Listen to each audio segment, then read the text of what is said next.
I've prepared some crucial information to help you plan your trip to Ljubljana, Slovenia. In this Ljubljana travel guide, we will cover when is the best time to visit, how many days to plan in Ljubljana, where to stay, how to get around the city, how safe is Ljubljana, how easy it is to use English, and much more. Hi guys, I'm Rok and I spent last 9 years traveling around Europe as a tour guide, and I want to share with you my Ljubljana travel tips.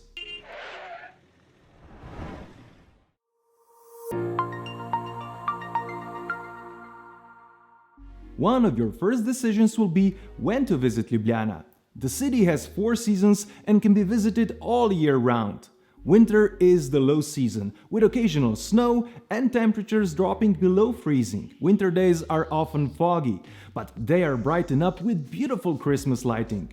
If you like snow, Christmas lights and mysterious foggy days, this might be the perfect time to visit. Shoulder season in Ljubljana falls in the spring and autumn. In spring, temperatures gradually rise up to 70 Fahrenheit or 20 centigrade. Showers are expected, so it is wise to pack an umbrella. Everything in the city is blooming and turning green. Streets and squares become alive as it seems that the entire city is socializing in cafe terraces. I would very much recommend you a visit in April and May. Summer is the peak of tourist season, but crowds are rare.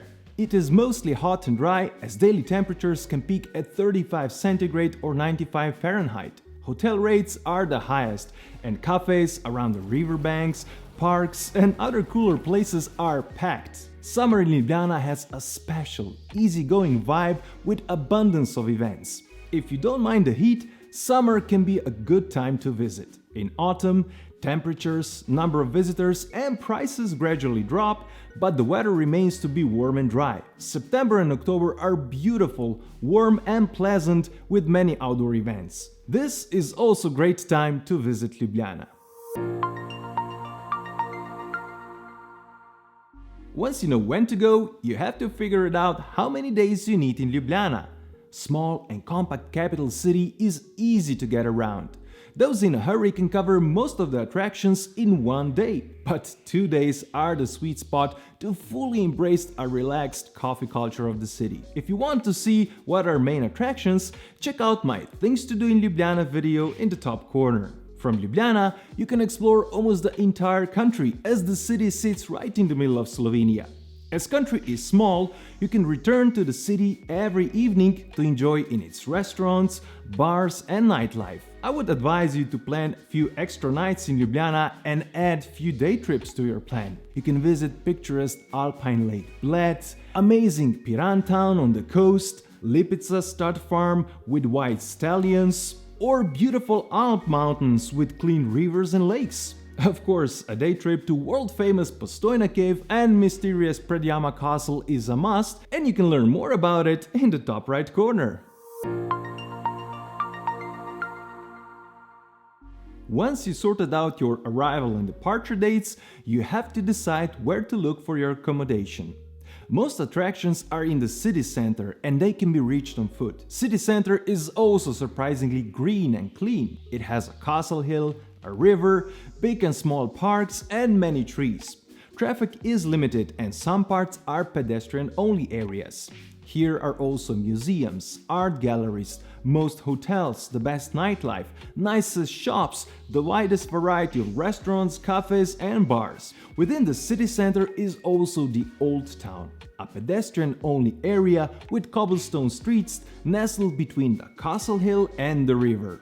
If you like medieval charm, Old Town might be the best option for you, as here you'll find boutique hotels and Airbnbs. Rest of the city center offers a wide variety of accommodation options, including hostels, beautiful grand hotels in historic buildings, and even brand new glass tower hotels. Most attractions, museums and galleries are within a walking distance, and I consider the city center to be the best area for your stay. If you want even more options, or you seek for a quieter area, you can look just outside of the city center. Prule is a small neighborhood right under the castle hill. It has many restaurants and bars along the riverbank and it's only 10 to 15 minutes from the Old Town. Not far away are 2 more village-like neighborhoods, Mirje and Trnovo, both within a walking distance to the old town. Miria is one of the quieter neighborhoods, perfect for families and famous for its ancient Roman town walls.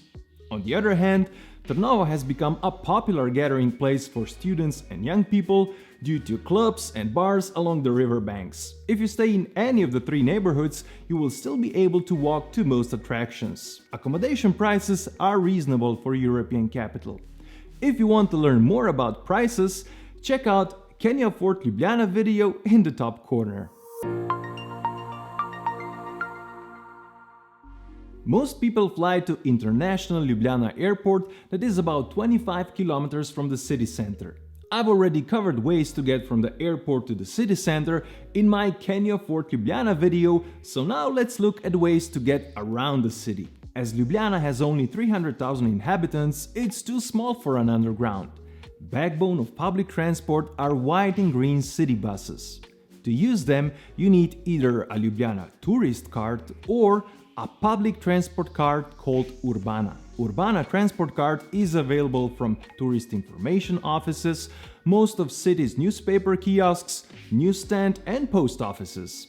Urbana card must be topped with credit to be spent on city bus fares. Credit can be topped up at sales point or at green ticket machines located next to the bus stops. Upon entering the bus, you must validate your card by pressing it against the reader until you hear a beep and credit is deducted. There are only single journeys available and they last up to 90 minutes regardless of the number of bus changes. Most bus routes operate from 5 am to 10:30 pm and on Sundays and holidays they start an hour later. To learn more about Ljubljana bus lines, check the link in the description below.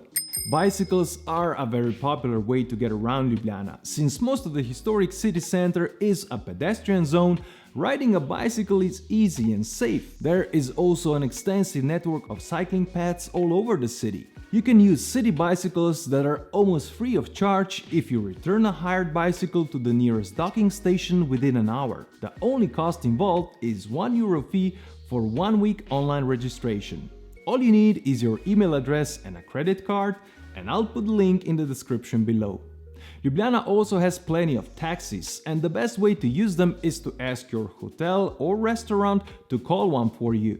If you pick one from the street, ask for a price before using it. Once you get to the compact historic city center, we'll probably walk, as most of it is a pedestrian area. If for whatever reason you can't walk or ride a bicycle, you can hop on or off the electric golf cart-like vehicles called Cavalier. They are running exclusively in the pedestrian area and are provided by the city free of charge. To get to the castle on the hill above the old town, you can either walk, take a taxi or ride with a funicular. You can also get to the castle and other popular tourist attractions with an electric train called Urban. It runs on a circular trail starting in front of the town hall and takes you to the most popular tourist attractions. Ljubljana is a very safe city to travel to. There haven't been any terrorist attacks in recent history. Violent crime is rare and petty theft should be your only concern. As Ljubljana doesn't have world-famous attractions, there are no huge crowds, but you should be aware of pickpockets when using a public bus. There have been reports of taxi drivers ripping off people at airports and railway stations, so you should ask for a price before using it. Otherwise, transportation is generally safe and reliable. Women travelers can come alone to Ljubljana and don't need to worry about their safety, as the city is considered to be the safest capital in Eastern Europe. Euro is the official currency, since Slovenia is a member of the EU. ATMs are widely available and credit as well as debit cards are accepted by most places throughout the country. Official language spoken in Ljubljana is Slovenian. English is the most common foreign language and is widely spoken, so you should have no trouble using it in hotels, shops, restaurants and for sightseeing. Even the smallest and most remote restaurants have English menus, and all tourist attractions have English signs and displays. If you find this video useful, please give it a thumbs up, as it really helps. To learn more about Ljubljana, check out my complete Ljubljana travel guide playlist in the top right corner. If you have any questions or your own tips and tricks about Ljubljana, please share them in the comments below. And don't forget to subscribe and hit on notification bell so you won't miss my future travel videos. Thanks for watching and see you next time.